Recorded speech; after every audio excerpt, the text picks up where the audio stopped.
Last class में हम लोग कलेक्टिव बार्गेनिंग को डिस्कस कर रहे थे। कलेक्टिव बार्गेनिंग का डेफिनेशन हम लोगों ने डिस्कस किया था। इसके जो प्रकृति है, इसके जो कैरेक्टरिस्टिक्स है, इसको डिस्कस किया था। इसके साथ साथ इसके स्कोप को, इसके क्षेत्र तक को हम लोगों ने लास्ट क्लास में डिस्कस कर लिया था। आज हम लोग इसकी आवश्यकता क्यों पड़ती है, इसका प्रक्रिया किस प्रकार से चलता है, किस प्रकार यह प्रक्रिया होती है, और फिर आगे के जो प्रोविजंस हैं वो हम लोग देखेंगे।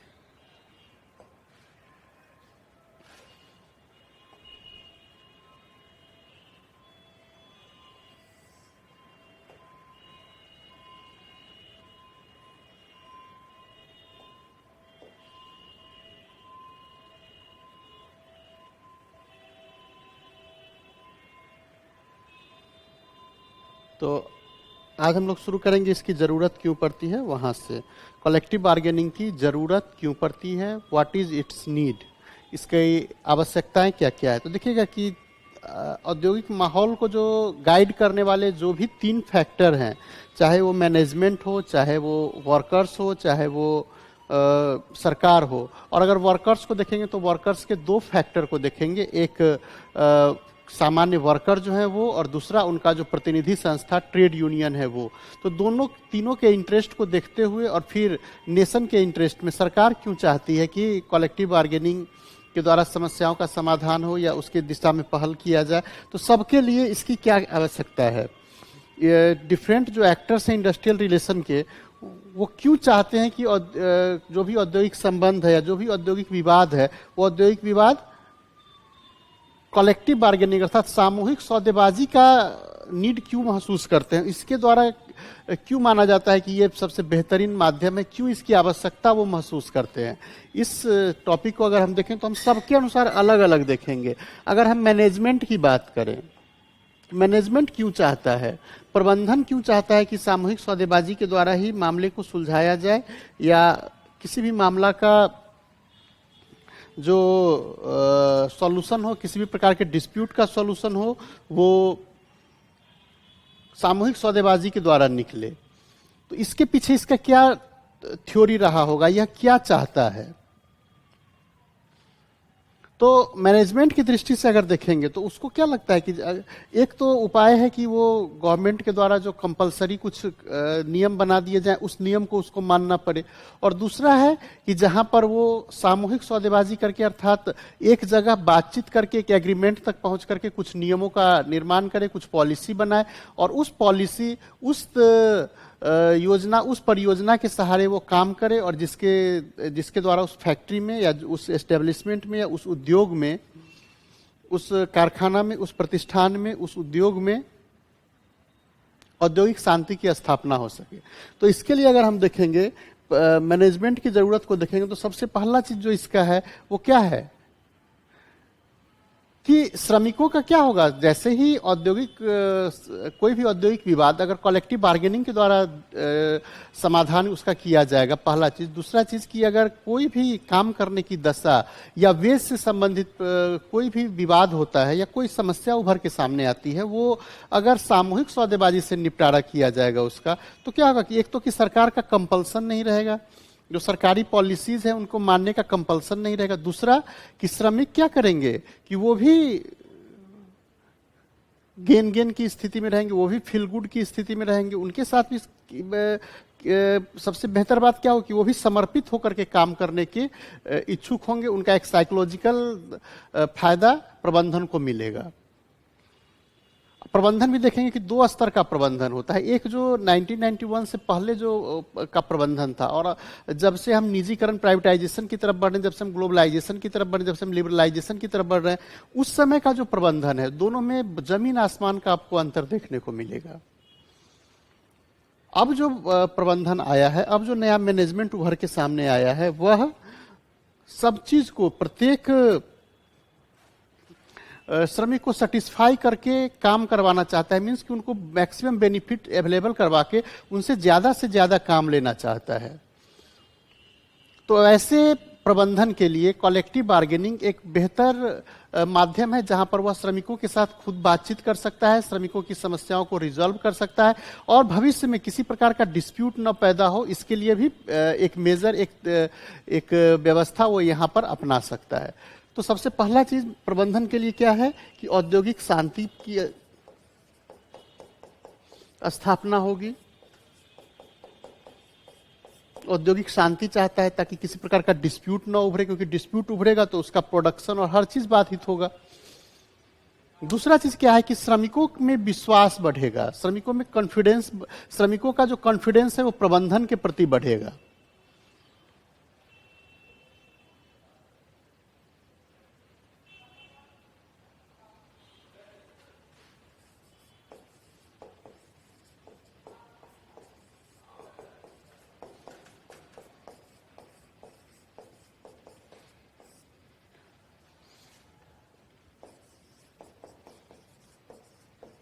तो प्रबंधन के प्रति विश्वास बढ़ेगी, कॉन्फिडेंस बढ़ेगा प्रबंधन के प्रति।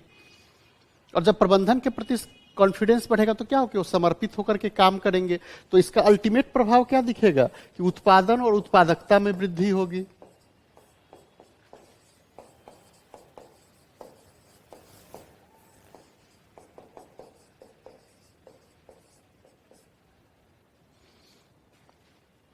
तो शांतिपूर्ण माहौल में आपस में बैठ के, आपस में मिलजुल करके, अगर इनकी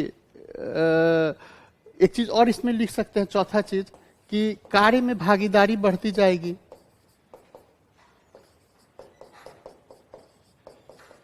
कार्य में भागीदारी के साथ साथ कार्य को और थोड़ा विस्तृत करके देखेंगे तो प्रबंधन में जो श्रमिकों की भागीदारी है वो भी बढ़ेगी। क्यों? क्योंकि अब जो निर्णय लिए जा रहे हैं वो दोनों के साथ सामूहिक सौदेबाजी के द्वारा निर्णय लिए जा रहे हैं, मीन्स कि उस निर्णय में श्रमिकों का पार्टिसिपेशन बढ़ रहा है। तो निर्णय कार्य की बनिस्पत आप लिख लीजिए कि निर्णयन प्रक्रिया में, निर्णयन प्रक्रिया में श्रमिकों की भागीदारी बढ़ेगी।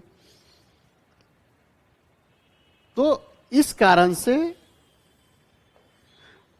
प्रबंधन चाहता है कि कोई भी मामला जो हो सामूहिक सौदेबाजी के द्वारा हल किया जा सके, जहां पर किसी प्रकार का बाह्य हस्तक्षेप नहीं हो, किसी प्रकार का कंपल्सन नहीं हो, किसी भी प्रकार का किसी को भी किसी भी प्रकार से कंपेल नहीं किया जाए कि नहीं इसी सिचुएशन को आपको स्वीकार करना है। जैसे अगर सरकार कोई एक्ट बनाती है, सरकार कोई कानून पारित कर देती है, तो कानून क्या होता है, कंपल्सन हो जाता है कि नहीं आपको इन इन चीजों को फॉलो करना है और उसको फॉलो करते हुए ही इस काम को करना है। अगर उसमें उसको फॉलो करने में विफल रहते हैं तो सरकारी अंकुश भी रहेगा, जो इंस्पेक्टर और विभिन्न पदाधिकारियों के द्वारा दबाव बनाया जाएगा। और दूसरा कि अगर किसी भी प्रावधान का उल्लंघन करता है तो उसके लिए दंड का अलग से प्रावधान है, तो दंड के लिए भागी होना पड़ेगा।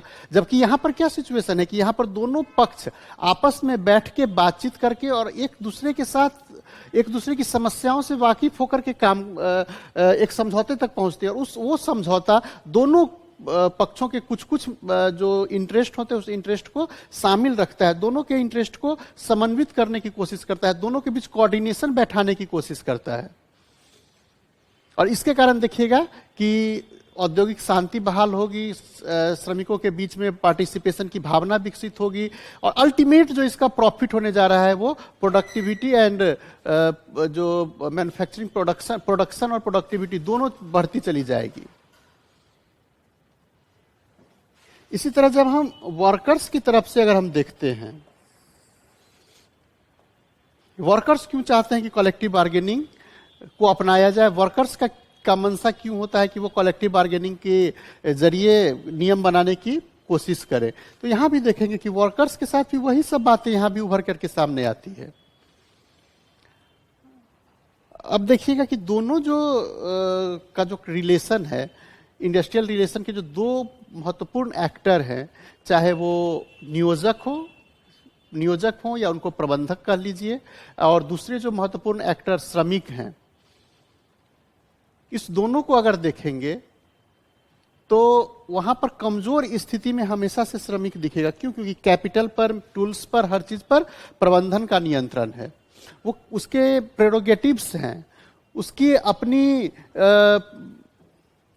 परमाधिकार हैं। उसके परमाधिकार क्या है कि वो चूंकि उसने अपना कैपिटल लगाया है, उसने अपने पूंजी का निवेश किया है, तो वहां का जो भी माहौल है वो उसी के अनुसार संचालित हो।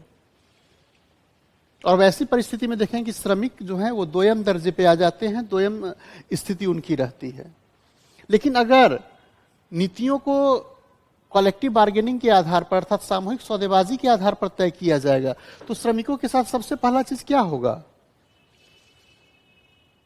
श्रमिकों के साथ सबसे पहला चीज यह होगा कि उनके अंतर्गत वो एक साइकोलॉजिकल गेन की स्थिति में रहेंगे, मनोवैज्ञानिक फायदे की स्थिति में रहेंगे। क्यों? क्योंकि प्रबंधन जो है वो हमारी बातों को मानकर हमारे लिए पॉलिसी बना रहा है।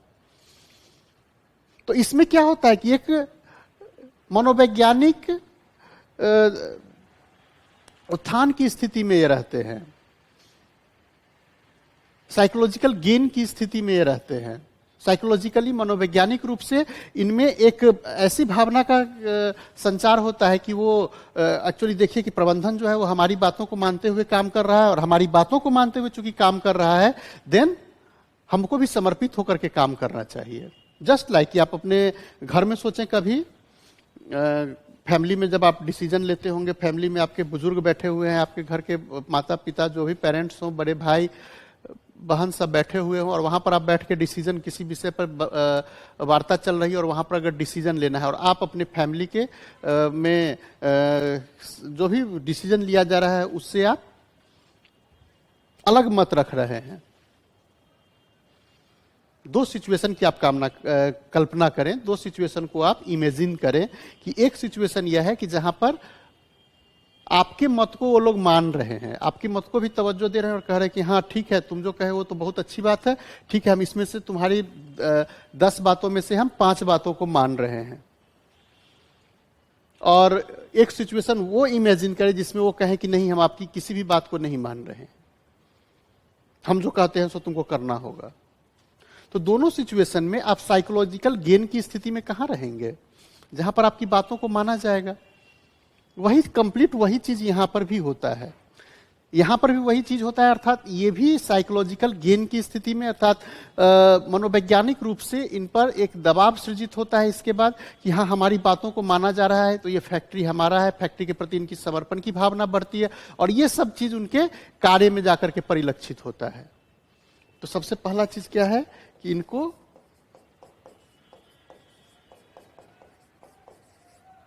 मनोवैज्ञानिक बढ़त की स्थिति रहती है श्रमिकों के साथ।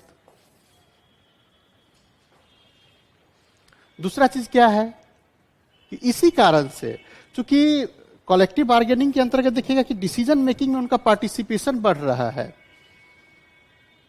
निर्णयन प्रक्रिया में उसकी भागीदारी बढ़ रही है। तो निर्णयन प्रक्रिया में भागीदारी बढ़ने के साथ क्या होता है कि इनकी ये अपनी समस्त समस्याओं से अपने प्रबंधन को अवगत कराने की कोशिश करते हैं, और धीरे धीरे उन समस्याओं का सॉल्यूशन निकलता है। अब एक ही समस्या को लेकर के आप 3 बार 4 बार 5 बार 6 बार अगर जाइएगा तो कुछ ना कुछ तो उसका सॉल्यूशन निकलेगा ही निकलेगा। तो इनकी समस्याओं का, या उससे भी बेहतर लिखे कि जो वास्तविक समस्याएं इनकी है,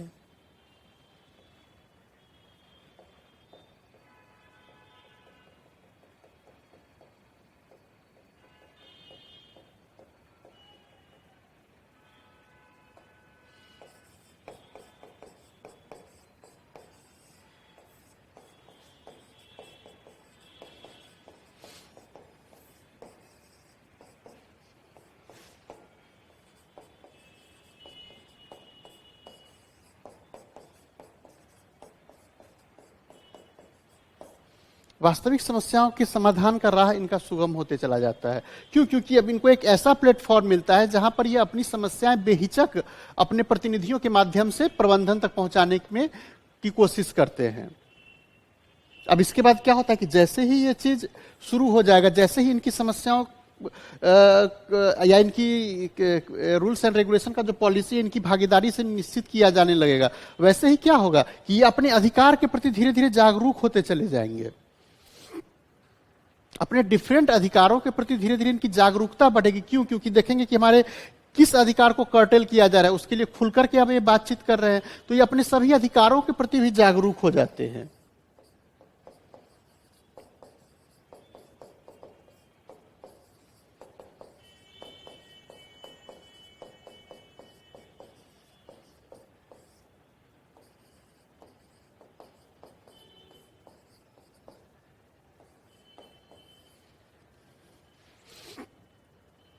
चौथा चीज देखेंगे कि प्रबंधन की मुश्किलों को भी से भी इनका परिचय होता है। प्रबंधन की मुश्किलें को भी ये जानने की कोशिश करते हैं। जैसे मान लीजिए कि कहीं जब वेज पे संबंधित वार्ता होने जा रही है, और वेज से संबंधित जब वार्ता होने जा रही है, तो जिस वस्तु का प्रोडक्शन इनकी फैक्ट्री में, इनके इंस्टीट्यूशन में हो रहा है, उस वस्तु के प्रोडक्शन में क्या प्रोडक्शन कॉस्ट लग रहा है, क्या खर्च हो रहा है, ये सब चीज से ये वाकिफ होते जाते हैं। और जब इन सब चीजों से ये वाकिफ होते हैं तो क्या होता है कि प्रबंधन की समस्याओं से भी वाकिफ होते हैं। प्रबंधन को क्या मुश्किलें आ रही है, प्रबंधन क्यों इनकी वेज हाइक के डिमांड को खारिज कर रहा है, तो उस समस्या से भी को भी जानने की कोशिश करते हैं। और वहां पर प्रबंधन खुलकर के अपनी समस्याओं को भी रखता है कि इस कारण से हम आपकी जो डिमांड है उस डिमांड को मानने की स्थिति में अब नहीं है। तो अल्टीमेट चीज क्या होता है कि प्रबंधन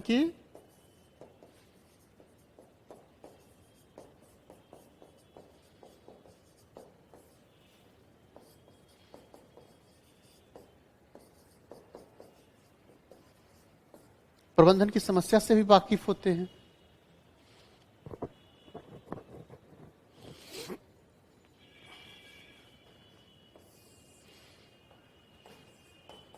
पांचवा समस्या क्या है कि अगर डिस्प्यूट का सॉल्यूशन, अगर ये एडजुडिकेशन में या किसी सरकारी जो संस्थाएं बनाई गई है जो डिस्प्यूट रिजोल्यूशन के लिए, उस संस्था में जाकर के अगर अपना डिस्प्यूट का रिजोल्यूशन चाहते हैं, अपने डिस्प्यूट को समाप्त करना चाहते हैं, तो उसके लिए जो इनके पास समय लगेगा, समय के साथ साथ जो धन की बर्बादी होगी, उस दोनों से वो यहां पर बच जाते हैं। तो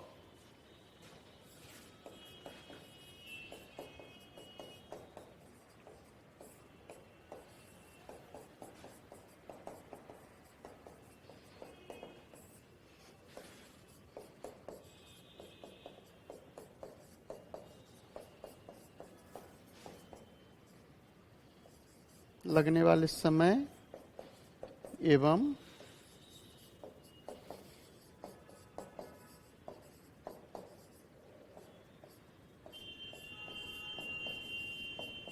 धन की बर्बादी जो होनी थी उसकी बचत हो जाती है। इसके बाद क्या देखिएगा, आप यहां भी लिख सकते हैं कि वहां भी लॉकआउट की कमी देखने को मिलेगी, यहां भी हड़ताल की कमी देखने को मिलेगी। तो वो सब कॉमन बातें हैं। अब अगर हम श्रम संघ की तरफ से देखें, श्रम संघ क्यों चाहता है, श्रम संघ क्यों चाहता है कि कलेक्टिव बार्गेनिंग के माध्यम से, श्रम संघ क्यों चाहता है कि सामूहिक सौदेबाजी के माध्यम से समस्याओं का समाधान निकले, तो यहां पर भी देखेंगे कुछ फैक्टर काम करते हैं। देखिए, हमेशा ध्यान रखिएगा कि श्रम संघ जब कभी भी होगा तो यह एक पॉलिटिकल इंस्टीट्यूशन हो जाता है जाकर के, भले ही इसका लेबर इंस्टीट्यूशन के रूप में डेवलपमेंट हुआ हो, लेकिन इंडियन कॉन्टेक्स्ट में अगर आप देखें तो यह एक जाकर के किसी न किसी तरह से इसका पॉलिटिकल इंस्टीट्यूशन में तब्दीली हो जाती है। क्योंकि इनका किसी न किसी पॉलिटिकल दल से इनका संबद्धता रहती है। यहाँ तक कि क्षेत्रीय स्तर पर देखेंगे तो क्षेत्रीय स्तर पर भी यह पॉलिटिकल जो पार्टीज हैं उन पार्टी से जुड़े हुए रहते हैं। तो जब कभी भी हम इसकी तरफ से देखेंगे तो श्रम संघ का सबसे प्राइमरी उद्देश्य क्या होता है, अपनी प्रभावशीलता में वृद्धि करना। अपनी प्रभावशीलता में वृद्धि करने के लिए ये क्या करते हैं, पहले देखेंगे कि पहले के टाइम में बहुत आंदोलन वगैरह का नेतृत्व किया करते थे, घेराव और हड़ताल वगैरह का आयोजन किया करते थे।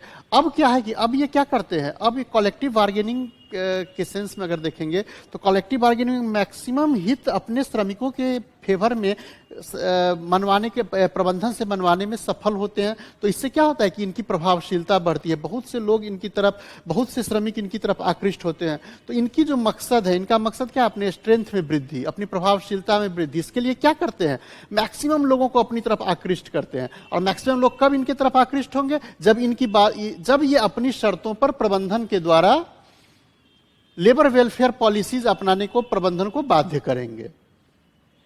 ये सबसे बड़ा चीज है, जो श्रम संघ इस दिशा में सबसे ज्यादा काम करेगा उसकी सदस्यता सबसे ज्यादा होगी। अब वो अलग बात है कि अभी जो अगर आप देखेंगे तो भारतीय मजदूर संघ की सदस्यता सबसे ज्यादा है। वो इस कारण से है क्योंकि चूंकि केंद्र में बीजेपी की सरकार है, जब कांग्रेस की सरकार हुआ करती तब इंटक का वही स्थिति था, तो वो एक अलग फैक्टर है, उसकी हम यहाँ चर्चा नहीं करने जा रहे हैं। जो हाल कांग्रेस के शासन के समय में इंटक का हुआ करता था, वही हाल आज भारतीय मजदूर संघ का है, तो उस विषय को हमको चर्चा नहीं करना है यहाँ पर। इनकी प्रभावशीलता श्रमिकों के बीच कैसे बढ़े,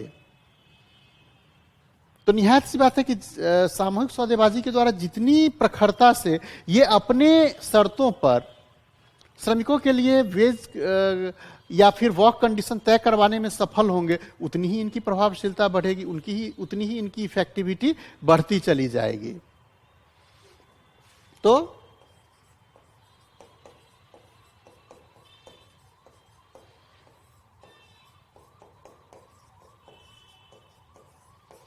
इनकी प्रभावशीलता में वृद्धि होती है। दूसरा चीज अगर देखेंगे तो कलेक्टिव बार्गेनिंग या बार्गेनिंग जो होता है वो पूरी की पूरी तरह से एक आर्ट होता है, एक कला होती है।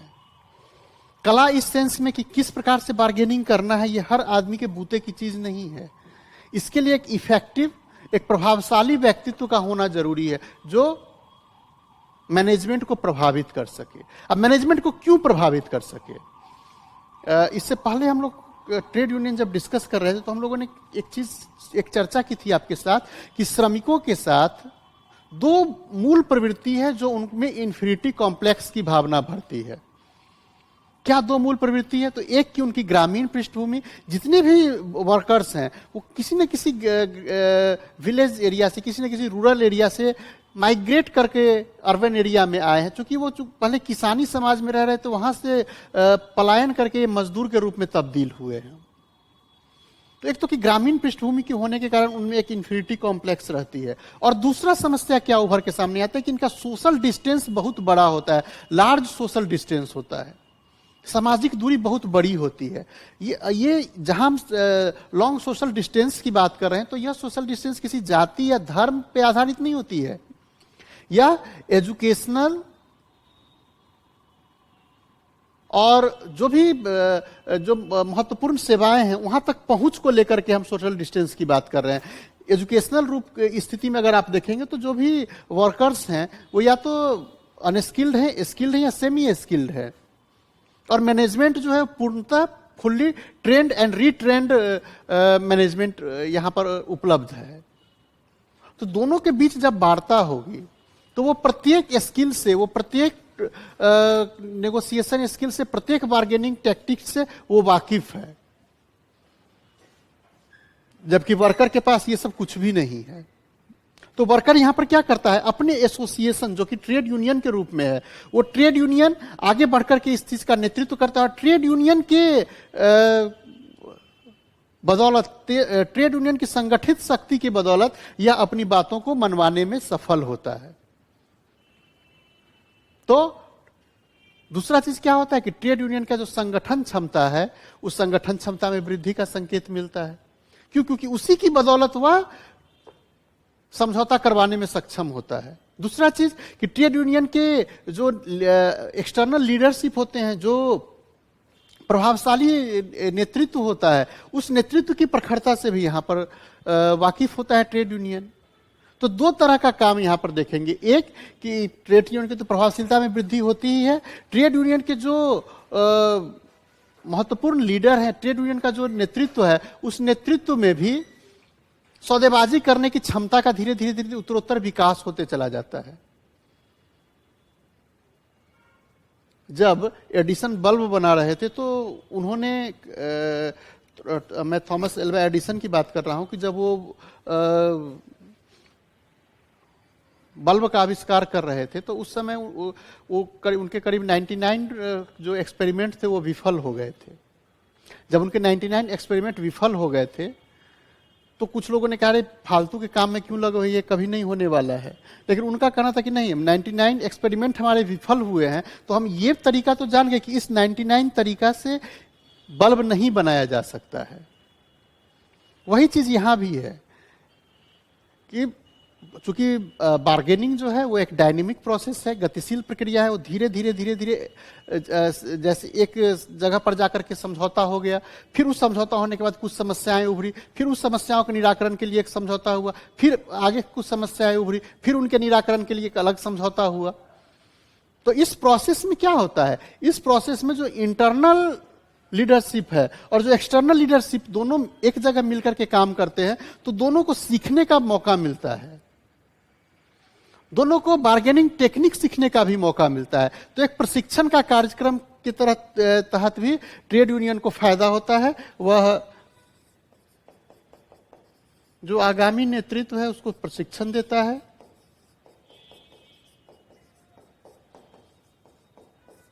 तीसरा चीज देखेंगे तो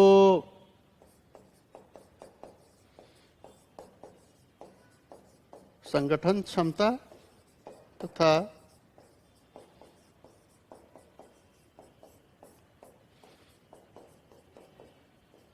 प्रभावशाली नेतृत्व की वृद्धि होती है।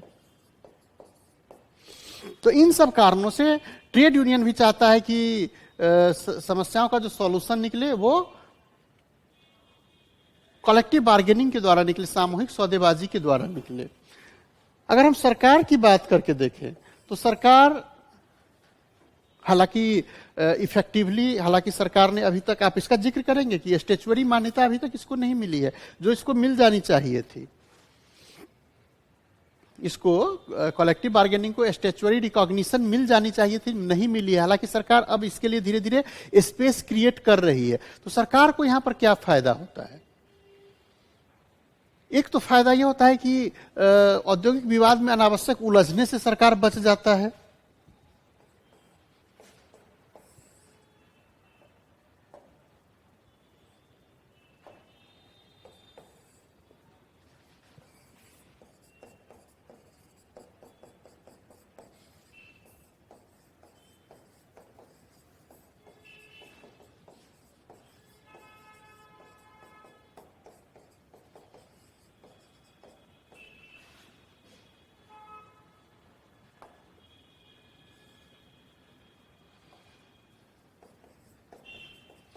और औद्योगिक विवाद में सरकार अगर उलझती है तो मूल बात क्या थी, सरकार की मशीनरी, फिर मशीनरी की का जो काम है, जो सरकार, जो मैकेनिज्म सरकार को चलाने का है, वो गौन पड़ते चला जाता है, वो इसमें धीरे धीरे उलझती चली जाएगी। तो ना उसके पास रिसोर्सेज है, ना उसके पास टाइम है कि वो इसी मामले में उलझा रहे। दूसरा चीज क्या है कि औद्योगिक शांति की स्थापना होती है। अगर औद्योगिक शांति की स्थापना कलेक्टिव बार्गेनिंग के थ्रू होती है तो इसका एक अल्टीमेट फायदा और क्या दिखता है? प्रोडक्शन बढ़ेगा, प्रोडक्टिविटी बढ़ेगी, तो देश की जो इकोनॉमिक कंडीशन है उस इकोनॉमिक कंडीशन में सुधार होता है। तो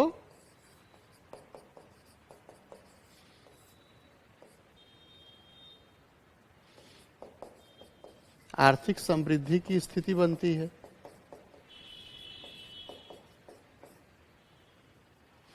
तो ये कुछ रीजन है जिसके कारण से डिफरेंट जो ऑर्गेनाइजेशंस हैं, सरकार के जो डिफरेंट इंस्टीट्यूशंस हैं, उस या औद्योगिक संबंध के जो डिफरेंट इंस्टीट्यूशन है, वो इंस्टीट्यूशन कलेक्टिव बार्गेनिंग को पसंद करते हैं, कलेक्टिव बार्गेनिंग के द्वारा समस्या के समाधान की तरफ बढ़ने की कोशिश करते हैं। उसके पीछे यही सब रीजन है।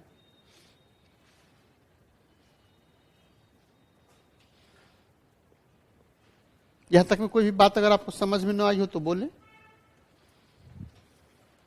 यहां तक में कोई भी बात अगर आपको समझ में न आई हो तो बोले। बोलेंगे नहीं मीन्स कि आप अपना बात चैट बॉक्स में लिख सकते हैं।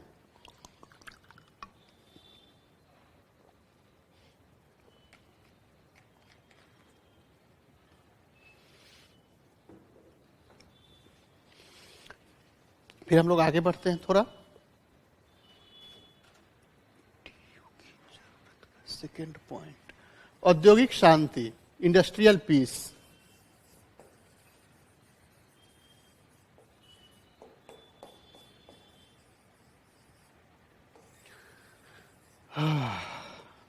औद्योगिक शांति अर्थात एक उद्योग जहां पर श्रमिक और मैनेजमेंट दोनों एक दूसरे के साथ सहयोग से काम कर रहे हो, किसी भी प्रकार के इंडस्ट्रियल डिस्प्यूट या किसी भी प्रकार के इंडस्ट्रियल एक्ट मीन्स हड़ताल, तालाबंदी, सब तरह का कोई भी जो इंडस्ट्रियल एक्ट चलता है उस इंडस्ट्रियल एक्ट से मुक्त होकर के किसी प्रकार का घेराव, धरना, प्रदर्शन, ये सब काम नहीं चल रहा हो। ये सब काम कब नहीं चलेगा? जब वर्कर्स और मैनेजमेंट दोनों आपस में मिल बैठकर किसी भी समस्या को सॉल्यूशन निकालने के लिए तत्पर रहेंगे। मींस कलेक्टिव बार्गेनिंग के द्वारा समस्या का सॉल्यूशन निकालने के लिए अगर तत्पर रहते हैं, एक जगह मिल बैठकर अगर मामला को रिजॉल्व कर लेते हैं, तो फिर क्या होगा? हड़ताल की जरूरत नहीं पड़ेगी, लॉकआउट की जरूरत नहीं पड़ेगी, घेराव की जरूरत नहीं पड़ेगी। वर्कर्स क्या ईमानदारी पूर्वक काम करेंगे, प्रोडक्शन भी बढ़ेगा, प्रोडक्टिविटी भी बढ़ेगी। तो वैसी परिस्थिति में औद्योगिक शांति की स्थिति रहेगी। औद्योगिक शांति और इससे हमारा तात्पर्य यही है कि वहां पर औद्योगिक संबंध बहुत ही कॉर्डियल तरीके से चल रहा हो, औद्योगिक संबंध में किसी प्रकार का तनाव नहीं हो, और अगर तनाव नहीं होगा तो औद्योगिक शांति की स्थिति रहेगी।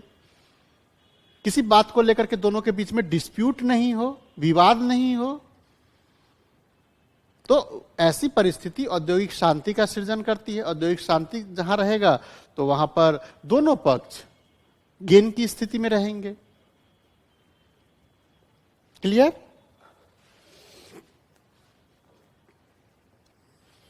अब हम लोग आते हैं कलेक्टिव बार्गेनिंग के उद्देश्य की तरफ। इसका उद्देश्य क्या है, इसके ऑब्जेक्टिव्स क्या क्या हैं।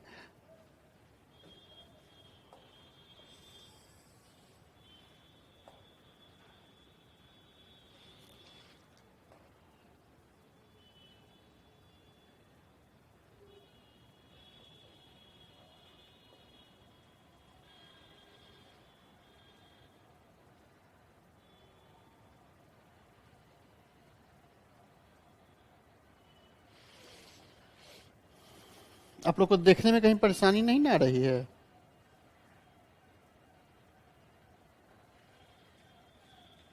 सबसे पहला चीज औद्योगिक प्रजातंत्र की स्थापना। अगर हम औद्योगिक प्रजातंत्र की बात करें, कल भी हम इसकी चर्चा आपके साथ किए थे, तो यहां हम औद्योगिक प्रजातंत्र की जैसे ही बात करेंगे तो यहां प्रजातंत्र का तात्पर्य हमारा वो नहीं है कि श्रमिकों के लिए, श्रमिकों के हित में श्रमिकों का सरकार हम गठित करवा दें। नहीं, हमारा तात्पर्य यहां पर क्या है कि निर्णयन क्षमता में या निर्णयन की प्रक्रिया में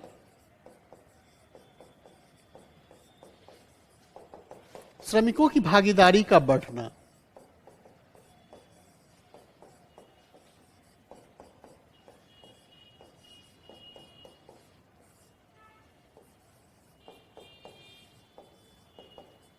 निर्णयन प्रक्रिया में श्रमिकों की भागीदारी का बढ़ना, यह निर्णयन प्रक्रिया किसी भी चीज से संबंधित हो सकता है। मीन्स कि इंस्टीट्यूशन के चलाने को लेकर के किसी भी तरह की निर्णयन प्रक्रिया हो, चाहे वह मजदूरी से संबंधित हो, चाहे वह कार्यदशा से संबंधित हो,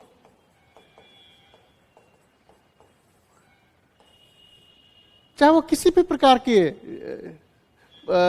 सिक्योरिटी, सोशल सिक्योरिटी, इन सब चीजों से संबंधित कोई भी डिसीजन लिया जा रहा है, वहां पर अगर उस पॉलिसी को, उस निर्णय को, उस डिसीजन को यदि दोनों पक्ष के आपसी सहमति से, दोनों पक्ष के बीच सौदेबाजी से अगर लिया जाता है, आपसी सहमति तो बहुत बड़ी चीज हो गई, सौदेबाजी से ही लिया जाता है, जहां पर दोनों पक्ष के डिमांड आमने सामने रखे जाते हैं और उस पर एक सहमति बनती है, कुछ बिंदुओं पर सहमति बनती है और उस बिंदुओं के आधार पर अगर निर्णय लिया जाएगा तो क्या होगा? मजदूरों की भागीदारी बढ़ेगी, और मजदूरों की भागीदारी बढ़ेगी तो क्या होगा? अल्टीमेटली इंडस्ट्रियल डेमोक्रेसी की बात होगी। औद्योगिक प्रजातंत्र का तात्पर्य इसी चीज से है कि वहां पर निर्णयन की प्रक्रिया में, वहां निर्णय लेने की प्रक्रिया में श्रमिकों की भागीदारी किस प्रकार से होती है। अब देखिएगा, दो तरह से श्रमिकों की, एक तो कि आगे हम लोग पढ़ेंगे वर्कर्स पार्टिसिपेशन इन मैनेजमेंट, जहां पर वर्कर्स को प्रबंधन में अपने प्रतिनिधि को शामिल कराने का एक अवसर मिलता है। तो हम कलेक्टिव बार्गेनिंग के बाद एक टॉपिक और बचा रह गया है, उसको हम लोग नेक्स्ट आगे डिस्कस करेंगे, वर्कर्स पार्टिसिपेशन मैनेजमेंट के अंतर्गत।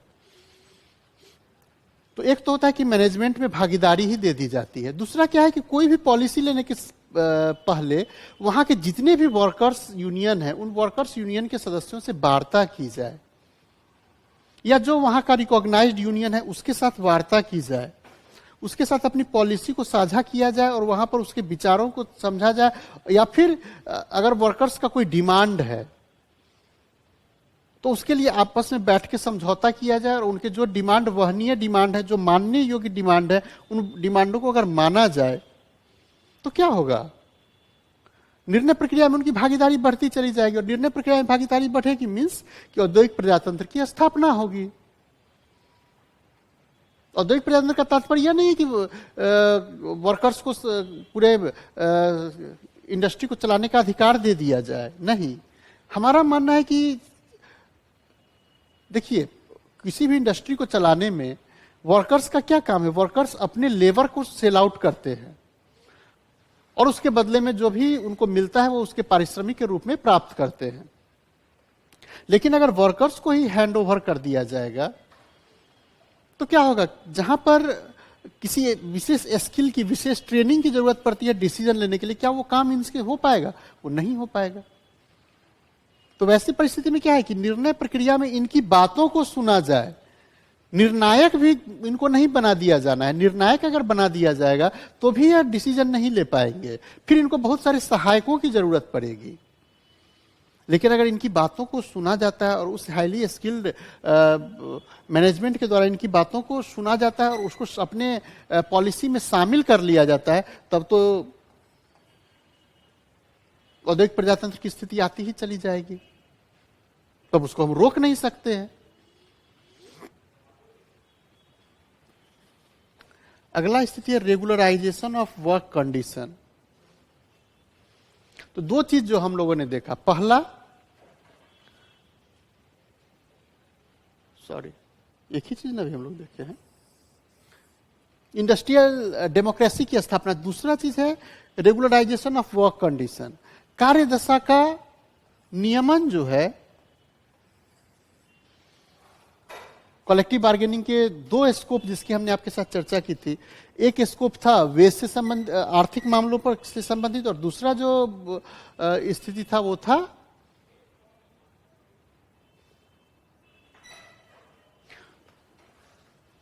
कार्यदशाओं का नियमन।